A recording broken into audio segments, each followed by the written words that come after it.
Epstein files ഇപ്പൊ മീഡിയകളിൽ മുഴുവൻ നിറഞ്ഞു നിൽക്കുന്ന ഈ ഫയൽസ് എന്താണ്? ഈ 1 മിനിറ്റ് വീഡിയോ മുഴുവനായിട്ടും കേട്ടോ കാര്യങ്ങൾ പൂർണ്ണമായിട്ടും മനസ്സിലാകും. അമേരിക്കയിൽ ഒരു പ്രമുഖനായിട്ടുള്ള ഫൈനാൻസറും ധനികനുമായിരുന്നു ജെഫ്രി എപ്സ്റ്റീൻ എന്ന് പറയുന്ന ആൾ. പവർഫുൾ ആയിട്ടുള്ള പൊളിറ്റീഷ്യൻസിനെയും അതുപോലെ ബിസിനസ് ടൈക്കൂൺസുമായിരുന്നു അദ്ദേഹത്തിന്റെ ഫ്രണ്ട് സർക്കിൾ മുഴുവനും.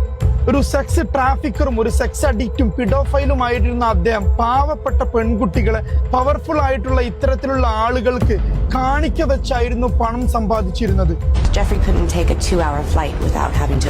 അദ്ദേഹത്തിന്റെ തന്നെ ലളിത എക്സ്പ്രസ് പറയുന്ന ഒരു പ്രൈവറ്റ് ജെറ്റിൽ അദ്ദേഹത്തിന്റെ ലിറ്റിൽ സെന്റ് ജെയിംസ് ഐലൻഡ് എന്ന് പറയുന്ന ഒരു ഐലൻഡിൽ നിന്നായിരുന്നു ഇത്തരത്തിലുള്ള അദ്ദേഹത്തിന്റെ മുഴുവൻ ലീലാവിലാസങ്ങളും.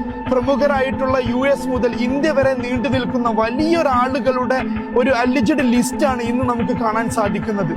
എന്നാൽ അദ്ദേഹത്തിന്റെ ഈ അൺഹോളി നെക്സസ് 2008 പിടിക്കപ്പെടുകയും സെക്സ് ട്രാഫിക്കിന്റെ പേരിൽ അദ്ദേഹം ജയിലിൽ അടക്കപ്പെടുകയും ചെയ്തു.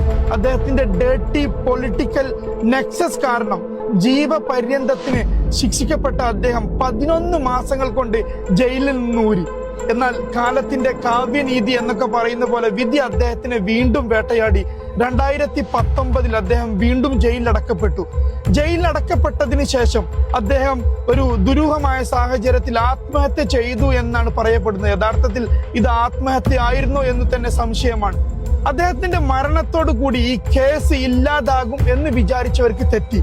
ഇരയാക്കപ്പെട്ട പെൺകുട്ടികളിൽ നിന്ന് ഒരാൾ അദ്ദേഹത്തിന്റെ കാമുകിക്കെതിരെ 1000-ലധികം വരുന്ന ഡോക്യുമെന്റ്സ് കോർട്ടിനു മുന്നിൽ സബ്മിറ്റ് ചെയ്തതിന്റെ ഫയൽസിന്റെ പേരാണ് യഥാർത്ഥത്തിൽ എപ്സ്റ്റീൻ ഫയൽസ്. ഇന്ന് ഈ സീൽഡ് ഡോക്യുമെന്റ് പബ്ലിക് ആക്കാനുള്ള ഒരു റൈറ്റ് കൂടി ഈ ഒരു വിക്ടിമിന് നൽകപ്പെട്ടിരിക്കുകയാണ്. പല നാൾ കള്ളൻ ഒരു നാൾ പിടിയിൽ എന്നൊക്കെ നമ്മൾ പറയാറില്ലേ? എന്റെ സാർ ജാബിർ സാർ പറയുന്ന പോലെ ഇന്ന് ലോകത്തിന് ആവശ്യം യഥാർത്ഥത്തിൽ ഒതന്റിക് ലീഡേഴ്സിനെയാണ്.